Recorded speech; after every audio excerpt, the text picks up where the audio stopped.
ஸ்ரீமதே ராமானுஜாய நமக. ஆண்டாள் திருவடிகளே சரணம். நமஸ்காரம். 28வது பாசுரத்தை முதல்ல இன்று அனுபவிப்போம். கறவைகள் பின் சென்ன கானம் சேர்ந்துண்போம் அறிவொன்னம் இல்லாதவாய் குலத்து உந்தன்னை பிறவி விருந்தனை புண்ணியம் யாமுடையோம் குறைவொன்றும் இல்லாத கோவிந்தா உந்தன்னோடுறவேல் நமக்கு இங்கொழிக்க ஒழியாத அறியாத பிள்ளைகளோ அன்பினால் உந்தன்னை சிறுபேர் அழைத்தனவும் சீரியருளாதே இறைவா நீ தாராய் பறையேலோர் எம்பாவாய். உந்தன்னோடு உறவேல் நமக்கு இங்கு ஒழிக்க ஒழியாது அப்படின்னு சொன்னா ஆண்டாள். நம்ம எத்தனை ஜன்மா எடுத்தாலும் அத்தனை ஜன்மத்திலும் எம்பெருமான் தான் நமக்கு உறவு. அவன் நீங்காத உறவு, பிரிக்க முடியாத உறவு. அதுபோல நாமும் அவனுக்கு ஒழிக்க ஒழியாத உறவு. தாயாய், தந்தையாய், மற்றுமாய், முற்றுமாய்ன்னு ஆழ்வார் சொல்ற மாதிரி எல்லா உறவும் அவன்தான். அதனால ஆண்டாள் சொல்றா, எல்லா உறவும் நீதான் கண்ணா எங்களுக்கு அப்படின்னு சொல்றா. பக்தர்களுடைய உறவுக்கு கண்ணனும் ரொம்ப ஆசைப்படுவானாம். பிருந்தாவன பிரஜவாசி பக்தர் ஒருத்தர், அவர் பேரு நாகாஜி அப்படின்னு பேர். ராதாகிருஷ்ண மந்திரத்தையே தான் தியானம் பண்ணிட்டு இருப்பார். சதா ராதாகிருஷ்ண மந்திரம் தான். அவர் ஒரு நாள் என்ன பண்ணினார், நிகுஞ்சம் வழியா நடந்து போறார். நிகுஞ்சம் அப்படின்னா கொடி வீடுன்னு அர்த்தம். அங்க புறா, பாம்பு, குருவி அந்த ரூபத்திலெல்லாம் ராதையும் கண்ணனும் அலைவாளாம். அவளுடைய தரிசனம் கிடைக்கும் அப்படின்னு நடந்து போயிட்டு இருக்கார். அப்படி போற போது ஒரு மரத்துல அவருடைய குடுமி மாட்டின்னு கொடுத்து. அதுலேருந்து எடுக்க முடியல, அந்த மரத்திலேருந்து அந்த குடுமியை எடுக்க முடியல. மரத்து கிளையெல்லாம் அங்க யாருமே உடைக்க மாட்டா. ஏன்னா நிறைய மகாத்மாக்கள் பிருந்தாவனத்துல மரமாவும் இருப்பா அப்படிங்கிறதுனால. உத்தவர் கூட குசும் சரோவர் பக்கத்துல தான் எப்பவுமே அலைஞ்சுட்டு இருப்பாராம். யாரோ வேணும்னே என்னோட குடுமியை மாட்டி விட்டுட்டா அப்படிங்கிறார் இவர். அவளே வந்து எடுத்து விடட்டும்னு உட்காந்துட்டார். எடுக்க முடியல குடுமிய. கிருஷ்ணன் தான் இப்படிலாம் பண்ணுவான்கிற பாவம் இவருக்கு உண்டு. ராதே ராதே ராதே ராதேன்னு சொல்லிட்டு ஜபிச்சுட்டே உட்காண்டிருக்கார். எத்தனை நாள்? 3 நாள் ஆச்சு. அன்ன ஆகாரம் இல்லை, ஆனா அசரவே இல்லை, உட்காண்டிருக்கார். 4வது நாள் ஒரு மாட்டுக்கார பைய மாதிரி ஒருத்தன் வந்தான். கருப்பா இருந்தான். சாதுபாபா சாதுபாபா அப்படின்னு கூப்பிட்டான். ஏன் இங்க உட்காண்டிருக்கீர்? ஓ, உங்க குடுமி மாட்டின்னு கொடுத்தா நான் எடுத்து விடுறேன் அப்படின்னு. நான் தொடாதடா அப்படின்னார். ஒத்தாசை தானே பண்றேன்னு சொன்னேன், எடுத்து தானே விடுறேன்னு சொன்னேன் அப்படின்னா. அப்புறம் சொன்னா, 3 நாளா பட்னி கிடக்கலையே சாதுபாபா, நான் ஒரு மாட்டுக்கார பைய, கொஞ்சம் பால் தரேனே, சாப்பிடுங்கோளே அப்படின்னா. யாருடா நீ, எதுக்கு இங்க வந்த அப்படின்னு கேட்டார். நான் இந்த ஊர்ல இருக்கிற ஒரு மாட்டுக்கார பைய அப்படின்னு சொன்னான்.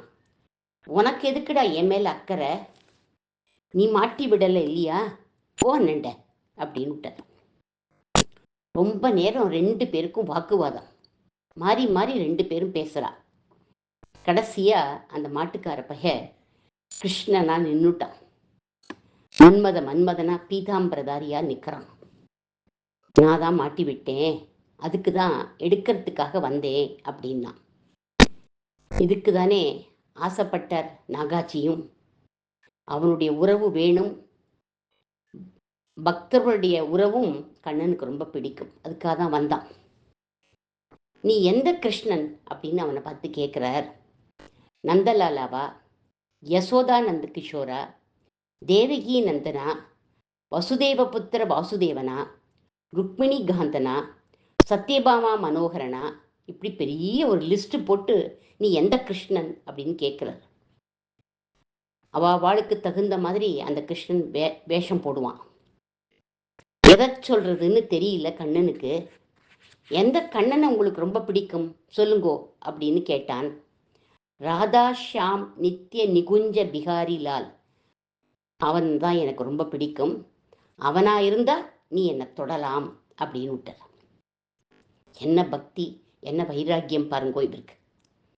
ஆண்டாள் சொல்றாளே, எங்களுக்கு பிடிச்ச கண்ணனா நீ வரணும், நாங்கள் கோபிகையா வந்திருக்கோம் அப்படின்னு சொல்றா இல்லையா, அந்த மாதிரி இவர் சொல்றார்.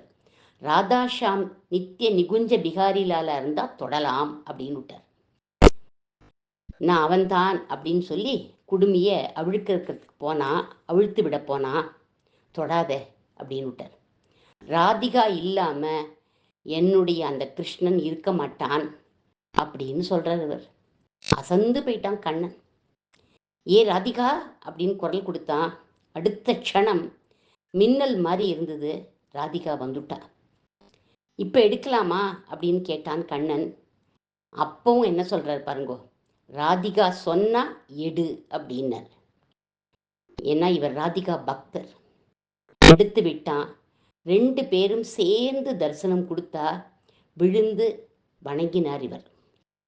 உறவேல் நமக்கு இங்கு ஒழிக்க ஒழியாதுன்னு தெரியுது. அவனும் பக்தர்களுடைய உறவுக்கு ஆசைப்படுறான் அப்படின்னு தெரியுது பாருங்க. கிருஷ்ணன் இப்போ ஆண்டாளை பார்த்து கேட்குறான், 9 விதமான உறவு இருக்கு அப்படின்னு சொன்னேலே, நான் உங்களில் ஒருவன்கிறேளே, இப்பதானே என்னை நீங்க கோவிந்தன்னு அழைச்சேன். நான் கோவிந்தன்னு உணர்றதுக்கு இத்தனை பாசுரமாச்சா? என்னென்னவோ பேரெல்லாம் சொல்லி கூப்பிட்டேளே, 26 பாசுரமா என்னென்ன பேரெல்லாம் சொல்லி கூப்பிட்டேன். நாராயணா நேள், மணிவண்ணா, உலகளந்த உத்தமன், மாயன், மாமாயன், மாலே, ஆழிமழைக்கண்ணா, நாராயணன் மூர்த்தி, நாற்றத்துழாய்முடி நாராயணன், கேசவன், தேவாதி தேவன், மனத்துக்கு இனியான், முகில்வண்ணன், மலர் மார்பன், பூவை பூவண்ணா, பெரியாய், சுடர், நெடுமால், ஆலின் இலையாய், பந்தார் விரலி, தடக்கையன், துயிலமர்ந்த பித்து, பார்க்கடவுள் பையத் துயின்ற பரமன்னு, இப்படி பல பெயர்களை சொல்லி 26 பாசுரமா பலவிதமாக கூப்பிட்டேளே. எனக்கு பிடிச்ச பெயர் கோவிந்தன்னு போன பாசுரத்திலையும் இந்த பாசுரத்திலையும் தானே அழைச்சேன். இந்த அறிவு முதல்லையே வந்திருக்க வேண்டாமா அப்படின்னு கேட்டான் கண்ணன். உடனே நம்ம ஆண்டாள் எப்படி கன்வின்ஸ் பண்றா பாருங்க. அறியாத பிள்ளைகளோம் அப்படிங்கிறார். நாங்க தெரியாம தப்பு பண்ணிட்டோம் கண்ணா அப்படிங்கிறா ஆண்டாள். அர்ஜுனன் கண்ணன் மேல காலை போட்டுண்டு, சையா ஆசனம் அப்பிரமேயம்னு எங்களுக்குள்ள வித்தியாசம் இல்லை அப்படிங்கிறான். கால் மாடு தலைமாடு தெரியல அவனுக்கு, படுத்துட்டு இருக்கான். எவ்வளவுதான் நெருங்கிய உறவானாலும் அசத்காரம் பண்ணலாமா? பெருமாள் அபராதத்தை பொறுத்துப்பார். ஆனாலும் இவனுக்கு தன்னுடைய சொரூபத்தை காட்ட நினைச்சார் கண்ணன். பெருமாளோட சொரூபத்தை பார்க்கவே முடியாது, அதனால தன்னுடைய ரூபத்தை காட்டினான் கண்ணன். அதை பார்க்கறதுக்கு அற்புதமான கண்களையும் கொடுத்தான். திவ்யம் ததாமி தே சக்ஷுன்னு அந்த ரூபத்தை பார்க்கறதுக்கு கண்களையும் கொடுத்தான். ஆனா அந்த விஸ்வரூபத்தை அவனால் தாங்கிக்கவே முடியல. சொல்றான், அறியாத பிள்ளையா இருந்துட்டே கிருஷ்ணா, அபச்சாரங்கள் பண்ணிட்டேனே அப்படின்னு துடிக்கிறான். மன்னிச்சுடு கிருஷ்ணா, என்னை மன்னிச்சுடு அப்படின்னு கதறான் அந்த திவ்ய ரூபத்தை பார்த்து. சகசிர சீர்ஷாக சகசிராட்சகா அப்படிங்கிறபடி புருஷ சுத்த பெருமாளின் கோலத்தை மாத்திக்கோ, கோவிந்தனா மாறிடு அப்படின்னு கெஞ்சறான் அர்ஜுனன். அவனுக்கு பாடம் புகட்ட நினைச்ச கண்ணன் திவ்யமான கண்களை கொடுத்தது போல அந்த ரூபத்தை மனசுல வாங்கிக்க ஹிருதய பலத்தை கொடுக்காம விட்டுட்டானே. ஆவிரஸ்து சித்தே அப்படிங்கிறார் கோபால விம்சதியில சுவாமி தேசிகனும். சித்தத்துல அவனை தாங்கிக்க ஒரு பலம் வேண்டாமா அப்படின்னு கேட்கிறார் அவர். அர்ஜுனன் அறியாத பிள்ளைன்னு சொன்ன மாதிரி ஆண்டாளும் அறியாத பிள்ளைகள் நாங்கள், அறிவு இல்லாத ஆய்க்குல பிள்ளைகள் நாங்கள், எங்களை மன்னிச்சுடு கிருஷ்ணா அப்படின்னா. அன்பினால் உந்தன்னை சிறுபேர் அழைத்தனவும் சீறி அருளாதே அப்படிங்கிறார். தெரியாத்தனமா அன்புனாலையும் ஆர்வத்தாலையும் பிரேமையினாலையும் உன்னை சின்ன சின்ன பெயரை சொல்லி கூப்பிட்டுட்டோம், கோபப்படாத கண்ணா அப்படின்னு கன்வின்ஸ் பண்றா அழகா. கண்ணனுக்கு பிடிச்ச பெயர் கோவிந்தன். அடுத்த வாரம் கோவிந்தனை நாம் அனுபவிப்போம். கோவர்த்தன கோவிந்தனை அனுபவிப்போம். ஆண்டாள் திருவடிகளே சரணம்.